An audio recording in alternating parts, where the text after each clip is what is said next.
지는 복된 시간, 목회자나 모든 성도들 한 사람 한 사람에게 하나님의 음성이 들려지는 복된 은혜의 시간, 복된 말씀이 될 수 있도록 주님께서 역사하시고 주관하여 주시옵소서.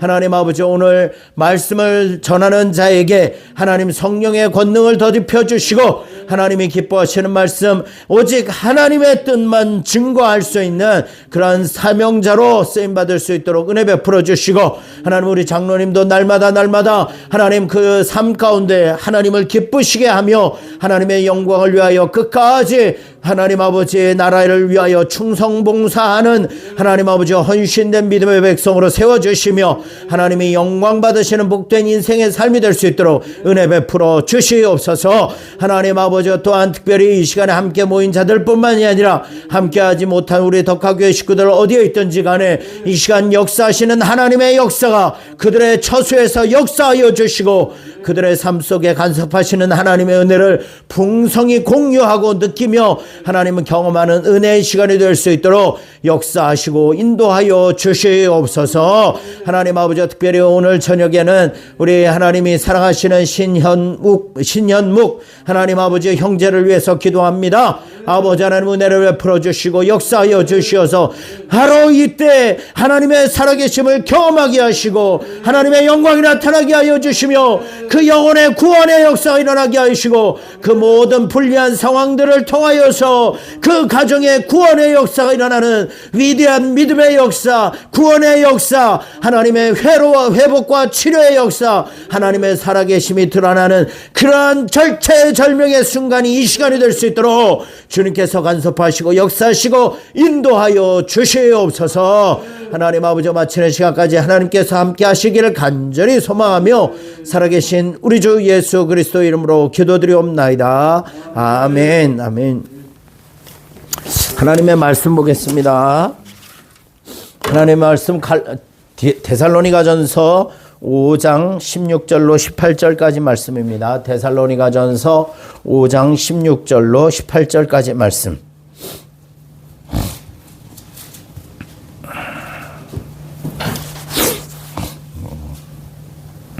데살로니가전서 5장 16절부터 18절까지 말씀 보도록 하겠습니다. 신약 333페이지에 있습니다. 333페이지. 네, 우리가 너무 잘 아시는 말씀이죠. 우리 함께 16절, 17절, 18절 함께 말씀 보도록 하겠습니다. 시작. 항상 기뻐하라, 쉬지 말고 기도하라, 범사에 감사하라. 이것이 그리스도 예수 안에서 너희를 향하신 하나님의 뜻이니라. 아멘.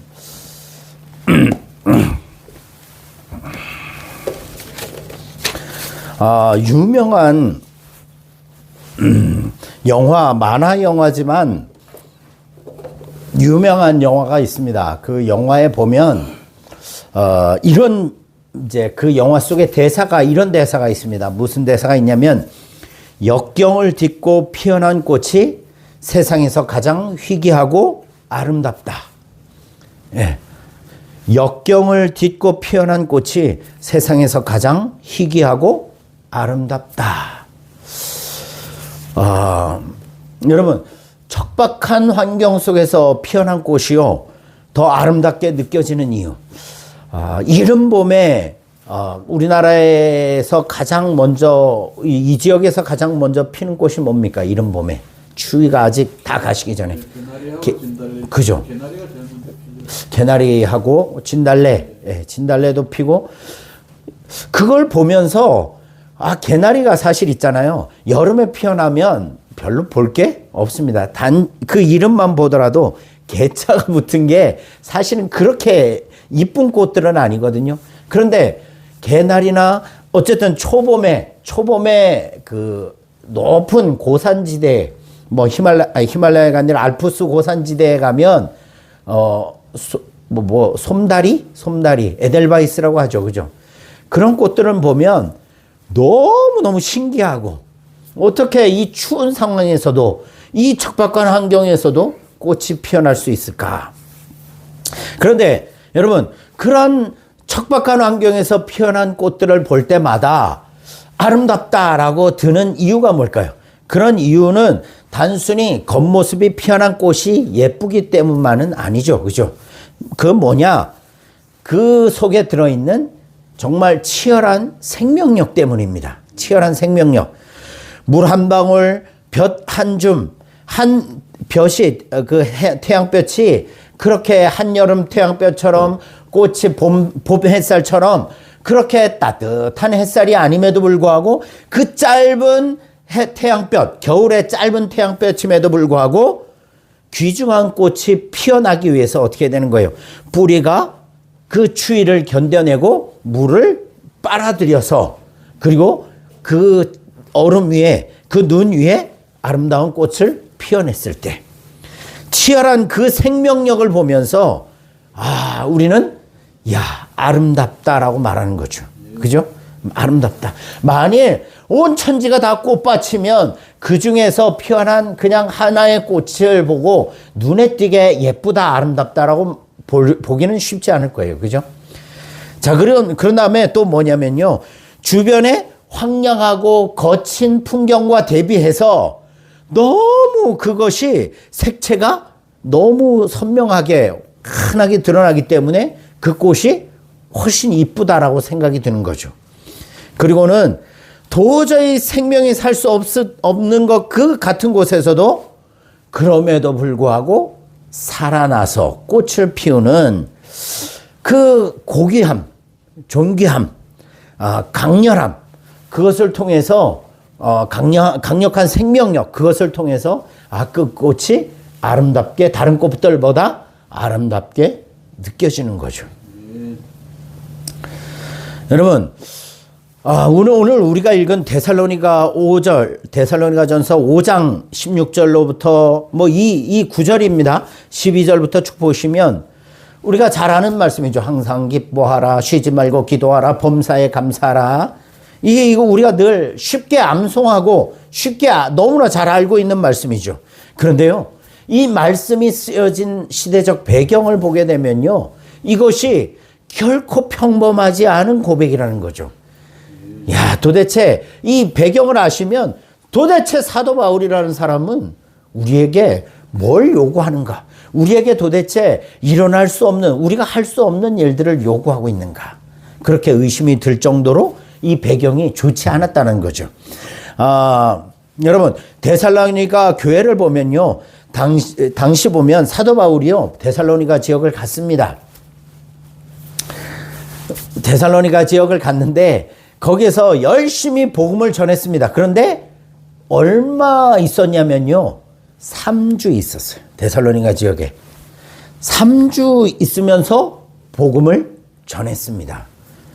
자, 그런데 어떤 일이 있었냐면 3주 복음을 전하는데 그 같은 유대인들이 폭동을 일으킨 거예요. 폭동을 야손이라는 사람, 그 사람에게 그 집을 이제 배경으로 해서 유대인들이 폭동을 일으켜서 이제 하니까 사도 바울과 그 일행들이 어떻게 하냐면요, 야반도주 하듯이 도망을 갔어요. 3주 복음 전하고 유대인들의 핍박으로 복음을 제대로 전하지 못하고 도망치듯이 데살로니가를 빠져나왔죠. 자, 그럼 생각해 보세요. 그렇게 영적인 리더였던 사도 바울과 일행들이 떠나고 난 뒤에 3주밖에 되지 않은 그 짧은 시간에 남겨진 성도들은 그들의 영혼 상태는 어땠을까요? 정말 연약하기 짝이 없었겠죠. 그죠? 연약하기 짝이 없었어요. 자, 그런데 제가 아까 말씀드렸지만 그 척박한 환경 속에서 저게 과연 꽃을 피울 수 있을까? 저기에서 꽃을 볼 수 있을까? 연약한 꽃대가 하나 올라와서 거기에서 꽃이 피듯이 데살로니가 교회가 거기에서 영향력이 일어나기 시작했어요. 선한 영향력이. 자, 그런데요, 그들은 그냥 꽃을 피운 게 아니에요. 그냥 피운 게 아니에요. 정말 극심한 추위, 핍박과 죽음의 위협을 매일매일 그들은 마주해야 되었어요. 첫 번째, 그들에게는 로마 황제를, 그 당시에는 이제 로마 황제만이 유일한 신인데, 그런데 다른 신이 있는 것, 다른 신을 섬기는 것, 다른 것을 왕으로 섬기는 것은 뭐예요? 나라에 대한 체제에 대한 반역이죠. 그죠? 그러니까 로마 황제를 거역한다라는 그것 때문에 정치적인 압박이 그들에게 있었어요. 그리고 두 번째는 뭐냐면 깡패들을 동원한 물리적인 폭력이 있었어요. 그러니까 유대인들이요, 깡패들을 동원해서 예수 믿는 사람들한테 가서 뭐 하는 거예요? 협박하고 패고 폭력을 행사하고 심지어는 죽이기까지 하는 이런 일들이 벌어지는 거죠. 그 다음에 제일 중요한 게 뭐냐면요, 먹고 살 길이 막혀버리는 거예요. 그러니까 이웃들에게 당하는 사회적 고립이 이들을 완전히 사회로부터 격리시켜버리는 거예요. 왜냐?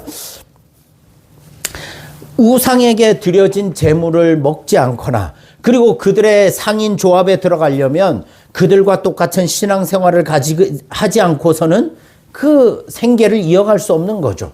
그런데 예수를 믿는 이들이 그 일들, 우상을 섬길 수 없고 그들과 함께 조합에 들어가서 상업 활동을 하거나 뭔가 일을 할 수 있는 상황이 안 되는 거죠. 그러니까 이들은 사회적으로부터 고립당하는 거예요. 보세요. 유대인들로부터 핍박과 폭력이 있고 죽임까지도 당하고 또 정치적으로도 압력이 내려오고 또 사회적으로도 경제활동을 전혀 할 수 없는 완전히 고립되어진 상태. 여러분 3개월도 아니고 3년도 아니고 3개월도 아니고 3주 된 성도들이 과연 이런 상황을 어떻게 이겨나갈 수 있겠습니까? 그런데요. 네. 그런데 바울이 그들에게 편지를 보내죠. 뭐라고 표현합니까?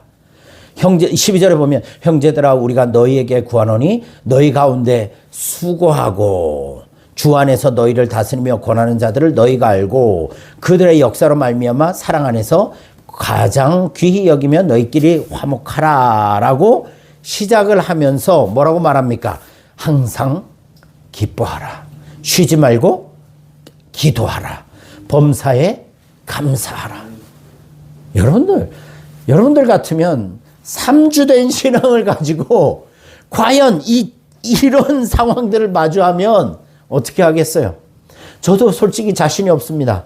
예, 저도 신앙생활을 이제까지 해오면서 그랬지만 정말 이런 상황이 나에게 닥친다면 나도 정말 항상 기뻐하고 쉬지 않고 기도하고 범사에 감사할 수 있을까? 당장 내가 먹을 게 없고 내 자녀들이 학교도 못 가고 굶주리고 사회로부터 왕따를 당하고 핍박을 당하는데 어떻게 이걸 버틸 수 있을까요? 자, 그런데 이들은 어떻게 했어요? 실제로 사도 바울의 이 권면처럼 항상 기뻐하고 쉬지 않고 기도하고 범사에 감사했습니다. 예. 그러면 어떻게 그 고통 속에서 그러한 절박한 상황 속에서 감사할 수 있었을까요? 자, 아까도 말씀드렸지만 18절 보면 18절에 범사에 감사하라 이것이 그리스도 예수 안에서 너희를 향하신 하나님의 뜻이다 라고 그렇게 말하는데 그러면 이들이 어떻게 감사를 할 수 있었느냐, 그 고통 속에서 감사할 수 있었느냐, 그것은 바로 그 고통스러운 속에서 그 안에서도 그들이 붙들었던 신앙에 대한 확신이 있었기 때문이죠. 그들이 처음 받았던 복음에 대한 확신, 그 복음에 대한 확신이 그들의 삶을 사로잡고 있었고 지배하고 있었기 때문이에요. 예. 여러분, 감사는요, 우리가 너무나 잘 알잖아요. 감사라는 것은 조건이 갖춰졌을 때 터져 나오는 것은 그건 당연한 감사예요. 당연한 거죠. 그죠? 그런데 최악의 상황에서도 하나님의 선하심을 믿기로 결정하는 의지적인 선택이 뭐예요? 감사예요. 여기서 말하는요, 범사에 감사라는 것은 뭐예요? 최악의 상황 속에서도, 여기서 이제 범사라는 말은 어떤 뜻일까요?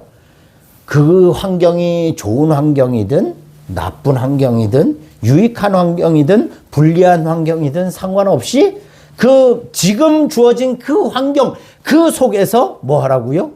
감사하라는 거예요. 감사하라는 거예요. 그건 뭐냐? 최악의 상황 속에서도 하나님의 약속의 말씀에 하나님의 신실하심, 하나님의 선하심을 믿기로 결정하는 의지적인 선택의 표현이 뭐로 나오는 거예요? 감사로 나오는 거죠. 상황에 마음 뺏기지 않고 상황에 흔들리지 않고 그 상황을 초월한 감사가 오늘날 저와 여러분에게도 필요한 거죠. 그런데요, 여기 말씀을 보면 항상 기뻐하라, 쉬지 말고 기도하라 라고 또 말을 해요. 그게 뭐냐? 이 감사만 하라라고 감사를 딱 떼어넣어서 이야기하는 게 아니라 항상 기뻐함과 쉬지 않고 기도할 것을 같이 언급하면서 범사에 감사하라라고 세 개를 묶어서 말하는 이유가 있다는 거죠. 왜냐? 여기서 항상 기뻐하라라는 말은 뭐냐면요. 그냥 막 흥분돼서 기분이 좋아서 막 하하하 하면서 기뻐하는 그런 기쁨을 이야기하는 것이 아닙니다. 이건 뭐냐면 주님의 진리의 확신, 그러니까 하나님의 복음에 대한 그 진리에 대한 확신으로 말미암아 오는 평안 때문에 주어지는 기쁨. 이해가 가시죠? 그죠? 진리에 대해서 확신함으로 말미암아 내게 주어지는 소망, 기쁨, 평안, 이것 때문에 항상 기뻐할 수 있다는 거죠. 예를 들겠습니다. 요즘 오늘도 너무 추운데요. 저도 이제 그 붕어빵 구우러 나갈 때 이 얇은 옷 안에다가 뭘 하고 가냐면 등가에 핫팩을 이렇게 붙이는 핫팩을 붙이고 나갑니다. 그러면요, 뜨뜻함이 땀이 나고 뜨뜻하고, 자, 그것과 마찬가지예요. 이게 뭐냐면 바로 아주 춥고 매서운 겨울바람이 부는 그 환란에 서 있지만, 매서운 환란 속에 있지만 옷 속에 뜨거운 핫팩. 이 핫팩은 뭘까요? 성령의 충만함과 복음을 딱 깨달았을 때 그 기쁨, 그 성령의 충만함과 말씀, 그들 속에 심겨진, 짧은 시간이었지만 그들의 속에 심겨진 말씀. 그래서 이 말씀은 어떤 것이냐? 데살로니가 성도들에게 그들에게 말씀은요, 그냥 어떤 규범 정도가 아니었다라는 거예요.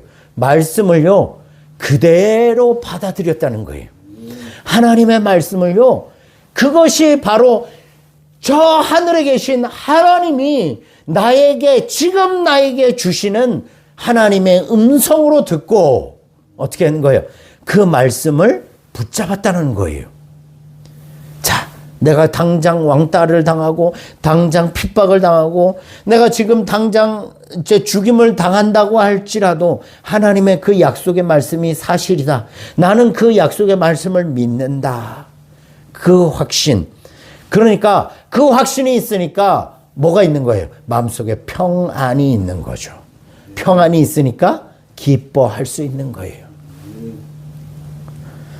하나님의 말씀을 들었고 기쁨으로 그 말씀을 받아서 그 삶으로 그렇게 순종하고 살아가니까 항상 기뻐할 수 있었던 거죠. 두 번째, 그러면 뭐예요? 쉬지 말고 기도하라. 여러분, 쉬지 말고 기도하라라는 이 말은 무슨 말이냐면요. 바로 24시간 집안에나 아니면 교회당에 나와서 기도하라는 소리가 아닙니다. 이 쉬지 말고 기도하라는 말은 영적인 채널을 하나님과 맞추고 살아가라는 말이에요. 항상 기도의 줄을 놓지 않을 때 우리는 뭘 볼 수 있는 거예요? 내 눈앞에 처해진 환경과 내 앞에 벌어진 그 상황들을 뛰어넘는 하나님의 임재하심, 하나님의 일하심, 하나님의 역사를 기대하고 오늘 담대하게 살아갈 수 있는 거죠. 여러분, 우리가 기도하는 이유가 뭘까요? 그냥 단순히 우리 문제 해결을 위한 방편으로 하나님이 기도를 주셨을까요? 아니죠. 기도의 이유는 우리의 문제와 우리의 삶의 그 뒤에 있는 하나님과의 직접적인 교제의 시간. 그 교제를 통해서 내 뜻이 아니라 상황이 주는 그 뜻이 아니라 그 상황 넘어 계시는 하나님의 뜻을 구별하고 분별하고 발견할 수 있는 그 통로가 기도라는 거죠. 그러니까 쉬지 말고 기도하라는 것은 우리의 영적인 채널을 항상 상황 너머에 계신 하나님을 바라보고 그 하나님과 교제하라는 거죠. 이게 범사에 항상 쉬지 말고 기도하라는 거죠. 여러분, 기도가 끊기면 뭐가 크게 보여요? 상황이 크게 보입니다. 현실이 크게 보여요. 그런데 기도의 줄을 잡을 때 뭐가 더 커 보이는 거예요? 상황과 현실보다 하나님이 더 크게 보이는 거죠. 그때 뭐가 터져 나오는 거예요? 감사할 수 있는 거죠. 데살로니가 교회가요, 결국은 그 주변에 얼마나 좋은 소문이 났는지 몰라요. 아시죠? 그죠? 그래서 그들은 있잖아요. 그런 절망적인 상황 속에서도, 그런 비바람이 치는 그 극한의 상황 속에서도 그들은 감사하기를 멈추지 않았기 때문에, 감사하기를 멈추지 않았기 때문에 그들의 믿음의 좋은 소문들이, 역사가 일어나게 되고 좋은 소문들이 그 주변 지역에 퍼져나가게 된 거죠. 여러분, 우리가 감사하기로 결단하고 감사의 삶을 살아갈 때 우리 마음속에 원망의 그물은 찢어지는 거예요. 그렇지 않습니까? 감사는 상황을 변화시키기 전에 먼저 상황을 대하는 누구를 변화시키는 거예요? 나를 먼저 변화시키는 거예요. 그렇지 않습니까? 여러분, 데살로니가 교회는 정말 악조건 속에 있었던, 결핍된 상황 속에 있었던 교회였어요. 지도자가 없었고 핍박은 거셌고 그들에게 죽음은 가까웠습니다. 그러나 그들은 뭐 안에 있었어요? 진리의 확신 속에, 예수 그리스도 안에 있었던 거죠. 그죠? 현실의 고통보다, 핍박보다 미래의 약속, 하나님의 약속, 소망의 재림을 더 크게 보았고, 사람의 위협과 왕따보다 내 속에서 주시는 성령의 기쁨으로, 말씀의 확신으로 충만했던 사람들이었고, 그래서 그들은 핍박이 거셀수록 오히려 그 믿음은 더 견고해지고 더 유명해지고, 그래서 그들의 삶 속에는 더 큰 감사의 찬송이 터져나올 수 있었던 거고, 그래서 그들의 모습을 통해 그 주변 지역의 많은 교회들이 도전을 얻게 된 거죠. 여러분, 오늘 우리 덕가교회의 상황도 사실은 만만치 않습니다. 그렇죠?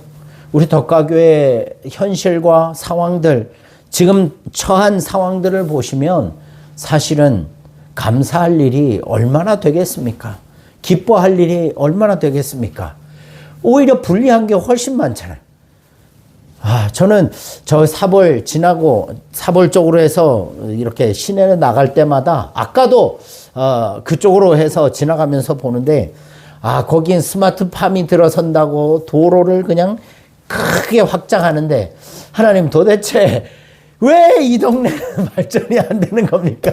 하나님, 이 동네도 좀 뭔가 도로 계획도 해가지고 좀 넓어지고 뭔가 좋아져야 되지 않겠습니까? 왜 우리 가마골은 정말 이렇게 발전의 기미가 전혀 안 보이는 겁니까? 사람의 눈으로 보니까요, 그죠? 감사할 일이 전혀 없는 거예요. 자, 그런데 이 말씀을 또 묵상하면서 드는 생각은 뭐냐면, 좋아, 지금 우리에게 필요한 건 뭡니까? 이 척박한 환경을 초월해 감사하는 삶, 감사의 신앙, 감사로 서는 덕가교회가 되면 하나님이 어떻게 하시는 거예요? 사막에 길을 내시고 광야에 맞는 물을 내시는 하나님. 우리 가마골을 어떻게 바꾸실지 누가 합니까? 그죠? 우리 교회를 어떻게 바꾸실지, 그건 뭐 하나님 손에 달려있죠. 그죠? 그럼 우리가 할 수 있는 일은 뭡니까? 이들과 똑같은 거죠. 항상 기뻐하고, 뭐 속에? 진리의 확신 속에, 미래의 확고한 소망 속에, 그래, 오늘을 항상 기뻐하고, 또 하나님께 우리의 영적 채널을 맞추어서 하나님을 현실을 보지 않고 하나님과 직통 교제하면서 기도하면서 범사에 내가 처한 상황, 이러한 상황일지라도 감사의 찬송을 하나님 앞에 올려드릴 때 하나님은 우리 개인의 삶, 우리 덕가교회의 환경, 상황들 반드시 이 주변 지역에, 아니 열방 가운데 아름다운 소문이 나게 하실 것이며, 또 우리의 삶을 통하여서 하나님 영광 받으시고 하나님 크고 위대한 일들을 우리를 통해 이루실 것이다라는 그 소망을 가지고, 여러분 그렇게 살아있는 롤모델로서 우리가 이 시대에 쓰임 받아야 되지 않겠습니까? 그죠? 마지막으로 우리 주님도, 예수님도 어떻게 하셨습니까? 십자가라는 절박한 그 상황 앞에서도 어떻게 하셨어요? 떡을 가지시고 감사하셨어요. 그리고 제자들에게 나눠주셨죠. 그죠? 그 감사가 결국은 죽음을 이기고 부활의 영광으로 이어지는, 그죠? 그러한 맥락이 있어요. 여러분, 둘러싼 상황이 우리를 삼키려고 할지라도 그때가 바로 뭐 할 때입니까? 감사를 선포할 때입니다. 상황에 물들고 상황에 흔들리는 성도가 아니라 범사에 모든 상황 속에 감사함으로 상황을 주관하시고 다스리시는 그러한 하나님을 경험했던 데살로니가 교회 성도들과 같은 그러한 신앙을 가지고 이 어려운 시대를 믿음으로 승리하며 살아가는 저와 여러분들의 삶이 되시기를 주님의 이름으로 축복합니다. 우리 찬양 틀어주시고요. 예, 우리 주신 말씀을 기억하면서 함께 기도하셨으면 좋겠어요. 우리 신현묵 씨를 위해서도 기도하실 때 하나님 감사합니다. 그를 고쳐주시고 그의 현재 상황을 통하여서 하나님 영광 받으시고 그 가정에 구원의 역사가 일어나게 도와주시옵소서. 모든 사람들이 하나님이 살아계신 것을 그들을 통해 경험하고 보고 느끼고 주께로 돌아오는 역사가 일어나게 하여 주시옵소서. 이렇게 기도하시고요. 내 앞에 고난만 보지 말고 그 속에서 일하시는 하나님을 신뢰하게 하여 주시옵소서. 기도의 끈을 놓지 않으므로 감사의 능력을 회복하게 해주세요. 우리 가정이, 우리 교회가 어떤 형편에도 감사를 선택하는 모델 교회가 되게 하여 주시옵소서. 그렇게 우리 주여 한번 외치고 주님 앞에